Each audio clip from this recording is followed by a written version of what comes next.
الحمد لله رب العالمين والصلاة والسلام على نبينا محمد وعلى آله وصحبه أجمعين أما بعد. يقول الإمام البخاري رحمه الله: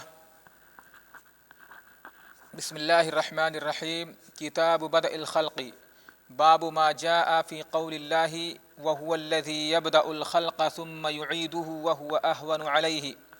وقال الربيع بن خثيم والحسن: كل عليه هين وهين مثل لين ولين وميت وميت وضيق وضيق.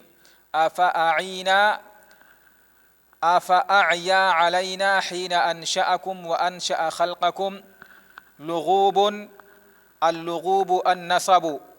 أطوارا طورا كذا وطورا كذا عدا طوره أي قدره. قال حدثنا محمد بن كثير قال أخبرنا سفيان عن جامع بن شداد عن صفوان بن محرز عن عمران بن حسين رضي الله عنه قال: جاء نفر من بني تميم إلى النبي صلى الله عليه وسلم فقال: يا بني تميم أبشروا. فقالوا: بشرتنا فأعطنا. فتغير وجهه فجاءه أهل اليمن فقال: يا أهل اليمن اقبلوا البشرى إذ لم يقبلها بنو تميم. قالوا: قبلنا. فأخذ النبي صلى الله عليه وسلم يحدث بدء الخلق والعرش. فجاء رجل فقال: يا عمران راحلتك تفلتت لیتنی لم اقم. تو آج انشاءاللہ ہم لوگ کتاب بدء الخلق سے شروع کریں گے. آپ لوگوں کے سامنے کتاب ہے مشائخ؟ کتاب بدء الخلق. ٹھیک ہے. کتاب بدء الخلق. بدأ یبدأ کے معنی شروع کرنا. بدأ یبدأ کہا جاتا ہے. بدأ با فتحہ سے آتا ہے. بدأ الشیء ای فعلہ ابتداء. بدأ الشیء کے معنی ہوتا ہے یعنی کسی چیز کو آدمی شروعات میں کرے، شروع میں کرے تو کیا کہتا ہے؟ بدأ الشیء، یعنی شروع میں جس چیز کو کیا جائے. ای ابتداءہ. اور یہاں پر خلق سے مراد مخلوق ہے. خلق بمعنی مخلوق، یعنی مخلوق کی شروعات کا بیان. یعنی اس کتاب میں مخلوقات کی ابتدا کیسے ہوئی، اللہ رب العالمین نے شروع میں کن چیزوں کو پیدا کیا اور ان کی تخلیق کس طرح سے فرمائی اللہ رب العالمین نے، یا ان کے بعض صفات کو اس کتاب کے اندر بیان کیا جائے گا. تو بعض نسخوں میں ہے کتاب بدء الخلق اور بعض میں ہے ابواب بدء الخلق. ٹھیک ہے. جبکہ ہم جانتے ہیں کہ امام بخاری رحمہ اللہ کا طریقہ ہے کہ شروع میں ابواب کے بجائے کیا لکھتے ہیں؟ کتاب. ٹھیک ہے. اور بعض نسخوں میں ہے ذکر و بدء الخلق، یعنی بعض روایتوں میں ذکر و بدء الخلق ہے. اس کے بعد باب ما جاء فی قول اللہ تعالی. اللہ تعالیٰ کے اس قول کے بیان میں جو آگے امام بخاری رحمہ اللہ نے ذکر کیا ہے، اور اس سے پہلے میں بتا چکا ہوں کہ امام بخاری رحمہ اللہ کا طریقہ ہے، منہج ہے کہ باب کے تحت یعنی باب کے اندر جو ترجمہ باب کے لیے جو کتاب کے تحت جو ابواب قائم کرتے ہیں یا حدیث کے لیے جو تراجم قائم کرتے ہیں، ان تراجم میں حدیث سے متعلق جو قرآنی آیات ہوتے ہیں یا قرآن کے اندر کلمات ہوتے ہیں، کوئی کلمہ اگر حدیث میں آیا ہے یا اسی سے ملتا جلتا یا اسی کے ہم معنی کوئی کلمہ قرآن میں موجود ہے، تو اس کو بھی امام بخاری رحمہ اللہ لاتے ہیں باب کے ترجمے میں. اگر کچھ بھی اس سے مناسبت ہوتی ہے اس کے معنی کی وضاحت کرنے کے لیے، یا وہی لفظ قرآن مجید میں آیا ہوا اسی معنی کی آیت قرآن مجید میں موجود ہے، تو اس طرح کی قرآنی آیات بھی امام بخاری رحمہ اللہ یہ قرآن کی کلمات بھی تراجم الابواب میں ذکر کرتے ہیں، جیسا کہ یہاں پر ہم دیکھ رہے ہیں. تو باب ہے اللہ تعالیٰ کے اس قول کے بیان میں وَهُوَ الَّذِي يَبْدَأُ الْخَلْقَ ثُمَّ يُعِيدُهُ وَهُوَ أَهْوَنُ عَلَيْهِ.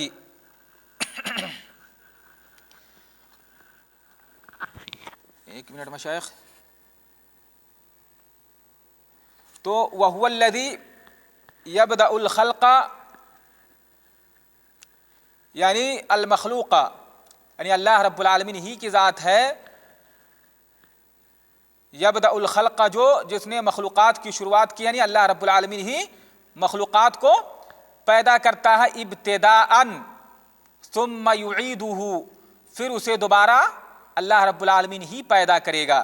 یعنی موت کے بعد، ان کو ہلاک کرنے کے بعد، ان کو موت دینے کے بعد یا ان کو ہلاک کرنے کے بعد اللہ رب العالمین دوبارہ ان کو زندہ کرے گا. وَهُوَ أَهْوَنُ عَلَيْهِ، وَهُوَ یعنی یہاں پر ہوا سے اشارہ کس بات کی طرف ہے؟ یعنی الاعادۃ، یعنی الاعادۃ اسهل علیہ من الاصل. اصلاً جو اللہ رب العالمین ابتداءً یعنی من الابتداء او من البدء، اعادہ اللہ رب العالمین پر کیا زیادہ آسان ہے کس سے؟ ابتدا سے یعنی ابتداءً پیدا کرنے سے. تو یہاں پر وَهُوَ أَهْوَنُ، احون جو اس میں تفضیل کا صیغہ ہے، کس اعتبار سے اس میں تفضیل کا صیغہ؟ کیا اللہ رب العالمین کے لیے ابتداءً پیدا کرنا زیادہ مشکل ہے؟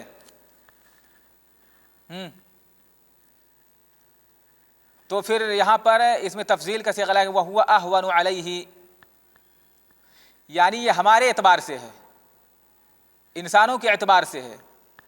ٹھیک ہے، ہم جو اپنے یہاں جو قیاس کرتے ہیں، اپنے لحاظ سے جو سمجھتے ہیں، تو انسانوں کے علم کے اعتبار سے، انسانوں کی فہم کے اعتبار سے کیا ہے کہ ہم یعنی انسان کیا سمجھتا ہے کہ پہلی مرتبہ پیدا کرنا کیا ہے؟ زیادہ مشکل ہے بنسبت اسی چیز کو دوبارہ بنانے سے، اسی چیز کو دوبارہ کرنے سے.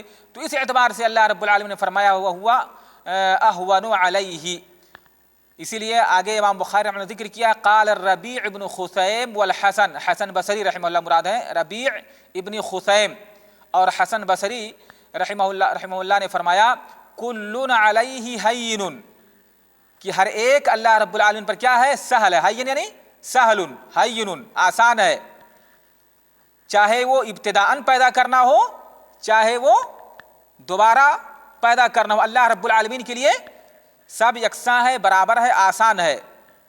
لیکن یہاں پر اللہ رب العالمین نے فرمایا وَهُوَ أَهْوَنُ عَلَيْهِ، یعنی ظاہر سی بات ہے ہم اگر دیکھیں تو کسی چیز کو پہلے پیدا کرنا یہ زیادہ مشکل ہوتا ہے ہم لوگوں کے لحاظ سے.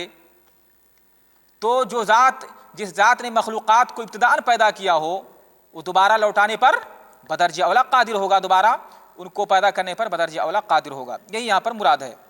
اس کے بعد امام بخاری رحمہ اللہ نے ذکر کیا ہے کل علیہ ہین، کہتے ہیں ہین و ہین، یہاں پر لغوی بحث کر رہے ہیں. ہین و ہین دونوں کا معنی ایک ہے، ہین اور ہین کا، جیسے مثل لین و لین، جیسے لین کا معنی اور لین کا معنی ایک ہے، میتن کا معنی اور میتن کا معنی ایک ہے. ٹھیک ہے، اسی طرح سے ہین اور ہین بھی ہے، وضیقن ہے. اس کے بعد فرمایا افاعینا، قرآن میں آیا افاعینا بالخلق الاول، تو افاعینا کہہ رہے ہیں اس کا معنی کیا ہے؟ یعنی افاعیا علینا حین انشأکم وانشأ خلقکم. افاعیا علینا معنی یہ ہے ای ما اعجزنا الخلق الاول حین انشأکم وانشأ خلقکم حتی نعجز عن الاعادة. تو کہہ رہے ہیں کہ یہاں پر افاعینا جو ہے یہ معنی یہاں پر افاعینا، یہاں پر حمزہ جو حمزہ استفہامی ہے، افا یعنی فاعیا علینا حین انشأکم وانشأ خلقکم، کہ جس وقت اللہ رب العالمین نے تمہیں پیدا کیا اور تمہاری تخلیق فرمائی تو کیا اس چیز نے اللہ رب العالمین کو عاجز کر دیا یا اللہ رب العالمین اس سے عاجز رہا؟ معنی یہ ہے ما اعجزنا الخلق الاول، جس وقت اللہ رب العالمین نے پہلی مرتبہ تمہیں پیدا کیا تو اس وقت اللہ رب العالمین اس سے عاجز نہیں رہا. اللہ رب العالمین پیدا کیا، اللہ رب العالمین کے لیے کوئی مشکل نہیں رہا، تو پھر کیا دوبارہ اللہ رب العالمین کے لیے اعادہ یہ مشکل ہے؟ اللہ رب العالمین اس سے عاجز رہ جائے گا؟ تو یہاں پر استفہام انکاری ہے. اور یہ افاعیا جو ہے یہاں مشتق کس سے؟ عی بالامر، من عی، عین ڈبل یا ہے، عین، عین اور دو یا ہے، عیا سے. تو عی بالامر کے معنی ہوتا ہے اذا لم یہتد لوجہ علمہ، یعنی کوئی آدمی کوئی کام کرنے چلے اور کر نہ سکے، اس کو عاجز رہ جائے. ٹھیک ہے، اس کو انجام، اس کو سمجھ میں نہ آئے کہ اس کو کیسے کیا جائے، تو پھر اس کو کہتے ہیں عی بالامری، تو وہی ہے کیا ہم تمہیں پہلی مرتبہ پیدا کرنے سے عاجز رہے؟ ہرگز نہیں، جب اللہ رب العالمین نے پہلی مرتبہ پیدا کیا تو اعادہ پر بھی اللہ رب العالمین بدرجہ اولا قادر ہوگا۔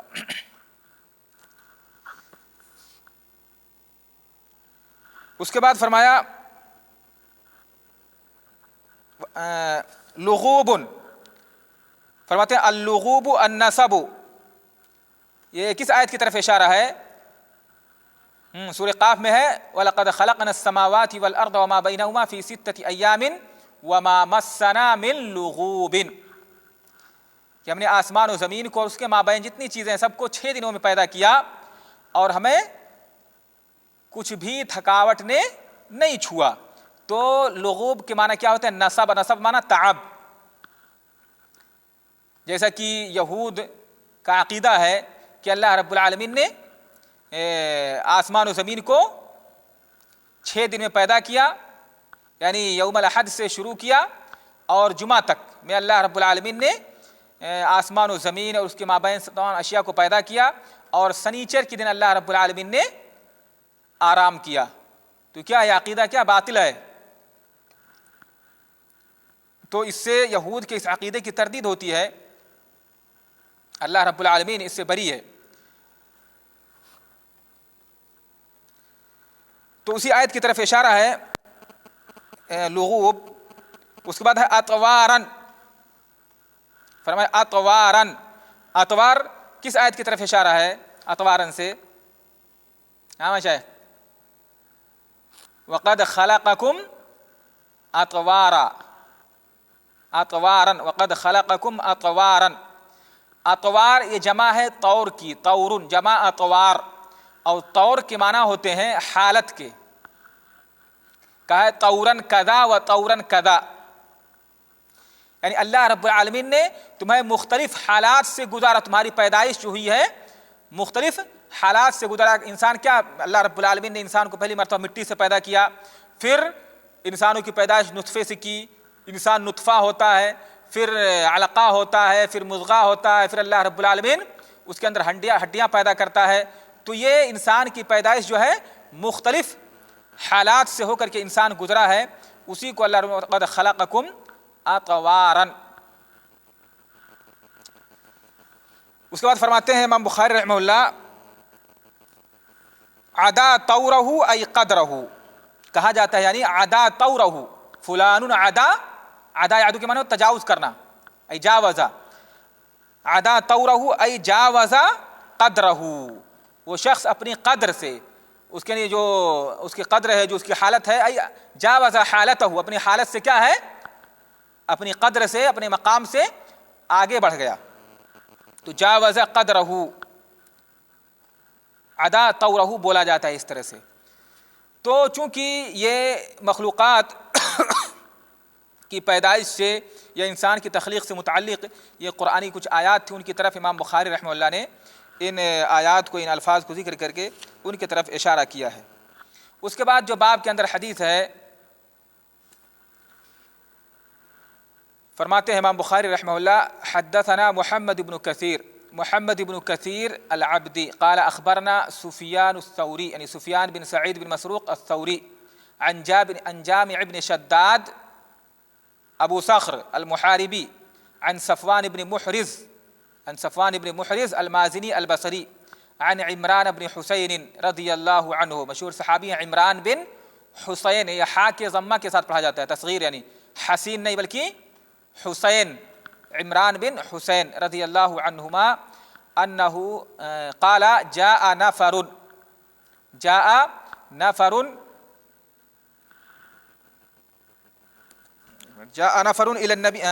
نفر من بنی تمیم الى النبی صلی اللہ علیہ وسلم۔ نفر یعنی عدت رجال، نفر کے معنی چند لوگ، 3 سے 10 تک کی تعداد کو کیا کہا جاتا ہے؟ نفر بولا جاتا ہے۔ تو جاء نفر من بنی تمیم، اور یہ سن 9 ہجری کا واقعہ ہے۔ سن 9 ہجری میں بنو تمیم کے کچھ لوگ یعنی چند لوگ اللہ کے رسول صلی اللہ علیہ وسلم کے پاس آئے، انہوں نے اسلام قبول کیا اور اللہ رب العالمین سے، اللہ کے رسول صلی اللہ علیہ وسلم سے دین کے احکام سیکھنے کے لیے دین کا تعلیم حاصل کرنے کے لیے اللہ کے رسول صلی اللہ علیہ وسلم کے پاس آئے، جیسا کہ یعنی آخری عمر میں اللہ کے رسول صلی اللہ علیہ وسلم کے یعنی آخری ایام میں کثرت سے فتح مکہ کے بعد وفود آتے تھے اللہ کے رسول صلی اللہ علیہ وسلم سے ملاقات کے لیے، آپ کے ہاتھوں اسلام قبول کرنے کے لیے اور آپ سے دین کے احکام سیکھنے کے لیے۔ تو اسی طرح سے بنو تمیم کا یہ وفد سن 9 ہجری میں اللہ کے رسول صلی اللہ علیہ وسلم کے پاس آیا۔ فقال یا بنی تمیم ابشروا، آپ صلی اللہ علیہ وسلم فرمایا اے بنو تمیم، یعنی تمیم کے لوگوں، بنو تمیم تم بشارت کو قبول کرو۔ ابشروا کے معنی خوشخبری سنانا، یعنی تمہارے لیے خوشخبری ہے، بشارت ہے۔ کس چیز کی بشارت ہے، کس چیز کی خوشخبری ہے؟ یہاں پر اللہ کے رسول صلی اللہ علیہ وسلم یعنی اسے ابشروا سے مراد یہ ہے کہ اللہ کے رسول صلی اللہ علیہ وسلم کے پاس وہ آئے اور انہوں نے اللہ کے رسول صلی اللہ علیہ وسلم نے ان کو دین کے احکام جیسے ارکان اسلام، شہادتین کے بارے میں، توحید کے بارے میں، اس طرح ایمان اور جو بھی اسلام کے ارکان ہے، احسان اور بھی احکام جو اللہ کے رسول صلی اللہ علیہ وسلم نے سکھایا ان کو، اور سکھلانے کے بعد بتایا کہ دیکھو ان چیزوں کو اگر ان چیزوں پر عمل کرتے ہو، ان کو اپناتے ہو تو اس کے بدلے میں تمہیں کیا ملے گا؟ قیامت کے دن جنت، جنت کے تم مستحق ہو جاؤ گے۔ لہذا ان چیزوں کو حاصل کر کے تم کیا کرو؟ خوش ہو جاؤ۔ تمہارے لیے خوشخبری ہے کہ اگر تم نے ان کو اپنایا، ان پر عمل کیا تو تمہارے لیے کیا ہے؟ جنت ہے۔ لہذا بشارت ہے تمہارے لیے، خوش ہو جاؤ، خوشخبری ہے۔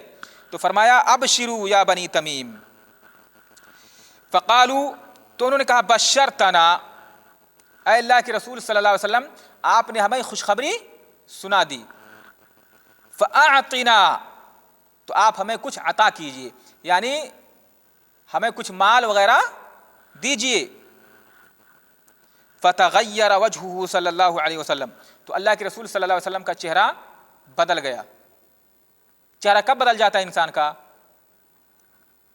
غصے سے، یعنی ناراضگی کی وجہ سے۔ اللہ کے رسول صلی اللہ علیہ وسلم کا چہرہ غصے سے بدل گیا۔ تو یہ تبدیلی، یہ تغیر آپ کے چہرے پر کیوں؟ ہاں مشائخ،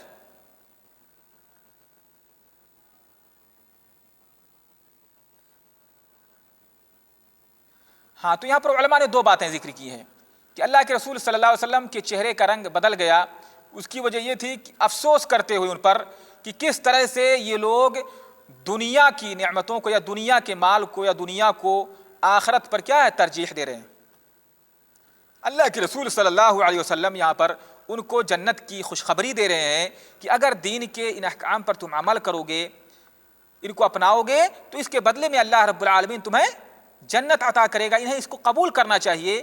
تو ان پر افسوس کرتے ہوئے اللہ کے رسول صلی اللہ علیہ وسلم کا چہرہ کیا بدل گیا کہ کس طرح سے دنیا کے حریص ہیں اور دنیا کو آخرت پر ترجیح دے رہے ہیں۔ دوسرا سبب علماء نے یہ ذکر کیا ہے کہ اس وقت اللہ کے رسول صلی اللہ علیہ وسلم کا چہرے کا رنگ جو بدل گیا وہ اس وجہ سے کہ اللہ کے رسول صلی اللہ علیہ وسلم کے پاس کوئی ایسی چیز نہیں تھی جس کو آپ انہیں دیتے۔ ٹھیک ہے، آپ صلی اللہ علیہ وسلم کے پاس ان کو دینے کے لیے کوئی چیز نہیں تھی، تو اللہ کے رسول صلی اللہ علیہ وسلم یعنی افسوس یا غم کی وجہ سے آپ کے چہرے کا رنگ بدل گیا۔ دونوں باتیں علماء نے ذکر کی ہیں۔ بالکل دونوں افسوس کی بات ہے۔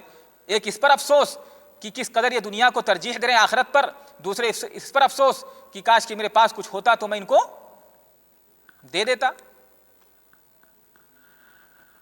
ٹھیک ہے، فجاءہ اہل الیمن، پھر اللہ کے رسول صلی اللہ علیہ وسلم کے پاس یمن کے کچھ لوگ آئے، اور یہ اہل یمن سے مراد یہاں پر کون ہے؟ اشعریین، ابو موسیٰ اشعری رضی اللہ تعالیٰ عنہ کے قوم کے لوگ اللہ کے رسول صلی اللہ علیہ وسلم کے پاس آئے۔ فقال یا اہل الیمن، تو اللہ کے رسول نے فرمایا اے اہل یمن، اقبلوا البشرا، تم بشرا کو یعنی خوشخبری اور بشارت کو قبول کرو، اذ لم يقبلها بنو تمیم، جبکہ اسے بنو تمیم نے نہیں قبول کیا۔ قالوا قبلنا، تو انہوں نے کہا اے اللہ کے رسول ہم نے قبول کیا، یعنی ہم اس خوشخبری کو قبول کرتے ہیں، ہم اس کو قبول کرتے ہیں کہ ہم اس پر عمل کریں گے، اس کو بجا لائیں گے، اور اس کے بدلے میں انشاءاللہ اللہ تعالی ہمیں